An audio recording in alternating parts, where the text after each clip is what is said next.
आपने वो कहावत तो सुनी होगी कि झुंड में कुत्ते आते हैं, शेर तो अकेला आता है। शेर के केस में ये बात सच हो सकती है, लेकिन विल्डेबीस्ट के लिए ये बात लागू नहीं होती, क्योंकि झुंड में रहने के कारण ही ये एनिमल्स खतरनाक जानवरों के छक्के छुड़ाने की काबिलियत रखते हैं। साथ ही करीब 80 किलोमीटर पर आवर की रफ्तार से भागकर ये किसी भी एनिमल का पीछा करके उनको नानी याद दिला सकते हैं। इस वीडियो में हम विल्डेबीस्ट से जुड़े कुछ इसी तरह के इंटरेस्टिंग फैक्ट्स देखने वाले हैं, तो चलिए जानते हैं इन जानवरों के बारे में। विल्डेबीस्ट बोविडी फैमिली से बिलोंग करने वाले विल्डेबीस्ट को गोट्स और शीप्स का रिश्तेदार माना जाता है। इन जानवरों को केन्या, तंजानिया के सिवा अफ्रीका के अलग अलग हिस्से में ग्रासलैंड्स और सवाना वाले इलाकों में आसानी से देखा जा सकता है। इन जानवरों की लंबाई करीब 6 फीट से लेकर 8 फीट तक हो सकती है। इन जानवरों की दुनिया भर में 2 स्पीशीज पाई जाती है। इनमें से पहली प्रजाति ब्लैक विल्डेबीस्ट है, वही दूसरी प्रजाति का नाम ब्लू विल्डेबीस्ट है। ये जानवर अपने वंश को आगे बढ़ाने के लिए आमतौर पर मई और जुलाई मंथ्स के बीच मेटिंग करते हैं। मेटिंग को पूरा करने के करीब 250 दिनों बाद फीमेल जनवरी से मार्च मंथ्स के बीच एक बच्चे को जन्म देती है। आपको जानकर हैरानी होगी कि झुंड में रहने वाले ये जानवर हर साल लाखों नन्हे बच्चों को जन्म देते हैं। Difference between blue and black wildebeest. Blue wildebeest को ब्रिंडल न्यू के नाम से भी जाना जाता है, वही ब्लैक विल्डेबीस्ट को व्हाइट टेल्ड न्यू के नाम से भी जाना जाता है। ये दोनों ही प्रजातियां एंटीलोप है, वही दोनों के सर भी एक ही समान चौड़े होते हैं। ब्लू विल्डेबीस्ट के साइज की बात करें तो ये काफी बड़े आकार के होते हैं। इनमें मेल ब्लू विल्डेबीस्ट का वजन करीब 165 से 290 किलो तक होता है और फीमेल ब्लू विल्डेबीस्ट का वजन करीब 140 से 260 किलो तक होता है। वही अगर ब्लैक विल्डेबीस्ट के वजन की बात करें तो इनमें मेल का वजन करीब 160 से 205 किलो तक और फीमेल का वजन 130 से 145 किलो तक होता है। ब्लू विल्डेबीस्ट के सींग बाहर की तरफ मुड़े हुए होते हैं, जबकि ब्लैक विल्डेबीस्ट के सींग आगे की तरफ मुड़े होते हैं। एक ब्लू विल्डेबीस्ट के शरीर पर ब्लैक और ग्रे कलर्स के सिवा ब्लू कलर भी पाया जाता है। वही ब्लैक विल्डेबीस्ट के शरीर पर ब्लैक ब्राउन के अलावा क्रीम कलर होता है। खाने में इन दोनों ही प्रजातियों को घास पसंद होती है। मुझे लगता है अगर आपको इन दोनों स्पीशीज के बीच में अंतर करने को कहा जाए या पहचानने को कहा जाए तो अब आप इन्हें आसानी से पहचान सकेंगे। Features and mating process of wildebeest. एक नए जन्मे विल्डेबीस्ट बेबी के शरीर पर येलो और ब्राउन कलर्स पाए जाते हैं। हालांकि जन्म से करीब 2 महीनों के बाद इन बच्चों का रंग अपने माँ बाप की तरह होने लगता है। ये बच्चे करीब 4 महीने तक माँ का दूध पीते हैं। पैदा होने के कुछ ही मिनट बाद ये बच्चे चलने लगते हैं। एक मेल जहां 3 से 4 साल में मैच्योर होता है, वही फीमेल 2 से 3 साल की उम्र तक मैच्योर हो जाती है। हालांकि जन्म के करीब 10 दिनों बाद ही ये घास चरने के काबिल हो जाते हैं। जन्म होने के कुछ दिनों बाद तक इन जानवरों के सर पर हॉर्न्स नहीं होते, मगर उम्र बढ़ने के साथ साथ इन्हें सींग आने लगते हैं।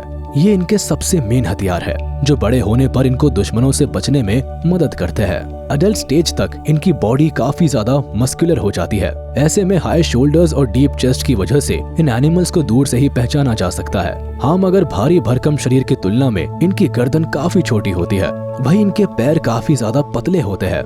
इन थिन लेग्स की वजह से ही ये जानवर तेज रफ्तार से भागकर खुद को लंबे समय तक जिंदा रख पाते हैं। बड़े होने पर इनके शरीर का रंग काफी ज्यादा गहरा हो जाता है, जिसके बाद इनका शरीर पूरी जिंदगी भर डार्क ग्रे और ब्लैक कलर का रहता है। इसके अलावा इनके शरीर पर काली धारियों के सिवा धब्बे भी पाए जाते हैं। बड़े होते होते इनके सींग काफी हद तक गाय की तरह हो जाते हैं। ऐसे में बड़े से बड़े शिकारी जानवर भी इनके पास आने से कतराते हैं। आपको बता दे कि मेटिंग के दौरान एक झुंड में 150 के करीब विल्डेबीस्ट हो सकते हैं। मेटिंग सीजन के दौरान अगर आपने इन जानवरों के करीब जाने की कोशिश की तो आपको मुंह की खानी पड़ सकती है। ये जानवर अपने साथी को पाने के लिए अपनी बिरादरी के दूसरे मेल से भी भिड़ जाते हैं। इस दौरान ये कभी भी किसी पर भी हमला कर सकते हैं। वही अगर इनके लाइफ स्पैन की बात करें तो ये जानवर करीब 20 सालों तक जीवित रहते हैं। हालांकि कुछ जानवर तो ऐसे भी पाए गए हैं जो करीब 40 सालों तक जिंदा रहे हैं। Food of wildebeest. Antelope family के बाकी मेंबर्स की तरह ही विल्डेबीस्ट भी पूरी तरह से शाकाहारी होते हैं। ये एनिमल्स अपना पेट भरने के लिए घास खाना पसंद करते हैं। जोरों की भूख लगने पर ये जानवर सूखी घास भी खा सकते हैं। अपने इर्द गिर्द मौजूद ये किसी भी तरह की घास को आसानी से हजम कर जाते हैं। हालांकि कई बार इन जानवरों को जंगल के मैदानी इलाकों में आग लगने की वजह से लंबे समय तक भूखा भी रहना पड़ता है। जब चारों तरफ की घास जलकर राख हो जाती है। ऐसे में ये पेड़ों की टहनियाँ और पत्ते खाकर अपना पेट भरते हैं। इसके अलावा ये जानवर घास के मैदानों की खोज में सैकड़ों किलोमीटर की दूरी भी तय कर लेते हैं। आपको बता दे कि खाने की तलाश में ये जानवर हर साल लाखों की तादाद में पलायन करते हैं। ये जानवर नेचर पर अपने भोजन के लिए निर्भर रहते हैं, तो दूसरी तरफ अपने मल की मदद से जमीन को उपजाऊ बनाते हैं, जिससे अन्य कई जानवरों का पेट पलता है। इन जानवरों की चमड़ी से लेदर के प्रोडक्ट्स बनाए जाते हैं। आपने ये तो जान लिया है कि ये खाते क्या है। अब बारी है इनकी जिंदगी के सबसे इम्पोर्टेंट इवेंट के बारे में जानने की। Migration of wildebeest. ये जानवर खाने और पानी के तलाश में झुंड में रहकर लंबी दूरियां तय करते हैं। ये इस बीच 800 से 1600 किलोमीटर की दूरी तय करते हैं। हालांकि इनमें से कुछ अपने ठिकानों पर ही बने रहते हैं, मगर फिर भी पलायन करते वक्त इनकी तादाद लाखों में पहुंच जाती है।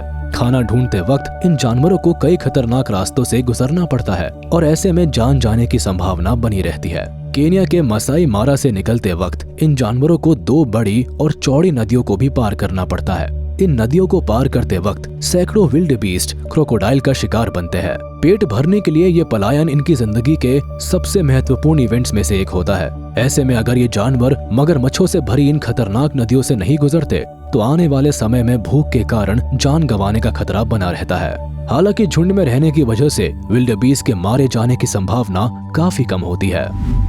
बिहेवियर। ये जानवर आमतौर पर देर दोपहर तक एक्टिव रहते हैं। वही अंधेरा होते ही ये आराम फरमाने लगते हैं। ये जानवर कई तरीकों की आवाज निकालने के लिए भी जाने जाते हैं, जिसमें जम्हाई लेने से लेकर ग्रंटिंग कॉल्स भी शामिल होती है। विल्डेबीस्ट काफी ज्यादा टेरिटोरियल भी होते हैं। अगर किसी भी जंगली जानवर या इंसान ने इनके इलाकों में घुसने की कोशिश की तो इन्हें उनको मार मार कर भूत बनाने में जरा भी देर नहीं लगेगी। इसलिए खूंखार जंगली शिकारी भी इनके इलाके में घुसने की हिम्मत नहीं जुटा पाते। फीमेल विल्डेबीस्ट और बच्चे एक छोटे से झुंड में रहते हैं। बड़े होने पर मेल बच्चे इस झुंड को छोड़कर बैचलर्स के झुंड में शामिल हो जाते हैं। हालांकि फीमेल बेबीज बड़ी होने के बाद भी अपनी माओ के साथ उसी झुंड में रहती है। वैसे मेल विल्डेबीस्ट अपने इलाके की सीमा पर खड़े होकर दूसरे इलाकों के विल्डेबीस्ट को चैलेंज करते हैं। ऐसे में कई बार इन जानवरों में खूंखार लड़ाइयां भी हो जाती है। विल्डेबीस्ट अपने झुंड में रहकर खेलना पसंद करते हैं। ये जानवर सच में बहुत ही ज्यादा फुर्तीले और हरदम ऊर्जा से भरे रहते हैं। हालांकि अपनी जिंदगी का करीब 50% समय आराम करके बिताते हैं। इसके अलावा करीब 33% समय घास चरने और 12% समय एक दूसरे से इंटरैक्ट करते हैं। Wildebeest conservation status. पिछले कुछ सालों के आंकड़ों को उठाकर देखें तो सेरेंगेटी जैसे जगहों में इन जानवरों की तादाद में भारी इजाफा हुआ है। वहीं बोत्सवाना जैसी जगहों में इन जानवरों की तादाद में भारी गिरावट देखने को मिली है। ये जानवर फसलों की बर्बादी के मुख्य कारण है। इसी के चलते किसानों द्वारा भी इन जानवरों को नुकसान पहुंचाया जाता है। ऐसे में कुछ जानवर भूख और प्यास से तड़पकर शरीर त्याग देते हैं। इसके सिवा हंटिंग भी इनकी कमी का एक बड़ा कारण है। लायंस, वाइल्ड डॉग्स, चीता, हाइनास जैसे शिकारी जानवरों की डाइट में विल्डेबीस्ट का नाम सबसे आगे होता है। अपने इलाके से बाहर आने पर या अपने झुंड से बिछड़ जाने पर अक्सर ये बेचारे जानवर इन शिकारियों का निवाला बन जाते हैं। इसके अलावा माइग्रेशन के दौरान भी नदी पार करते वक्त खूंखार मगरमच्छों का डर हमेशा बना रहता है। कुल मिलाकर इन शाकाहारी जीवों की लाइफ खतरों और संघर्षों से भरी हुई है। तो चलिए इसी के साथ हम आपसे विदा लेते हैं। उम्मीद है आपको ये वीडियो पसंद आया होगा। तो जाते जाते हमारे इस वीडियो को लाइक करें और कमेंट में जरूर बताइएगा कि विल्डेबीस्ट नाम के इस एंटीलोप से रिलेटेड कौन सा फैक्ट आपको सबसे ज्यादा इंटरेस्टिंग और यूनिक लगा। और हाँ, अगर आपने अब तक हमारे YouTube चैनल को सब्सक्राइब नहीं किया है तो तुरंत कर दे और बेल आइकन को भी प्रेस कर दे ताकि आप तक हमारे वीडियो का नोटिफिकेशन जल्द से जल्द पहुंच जाए।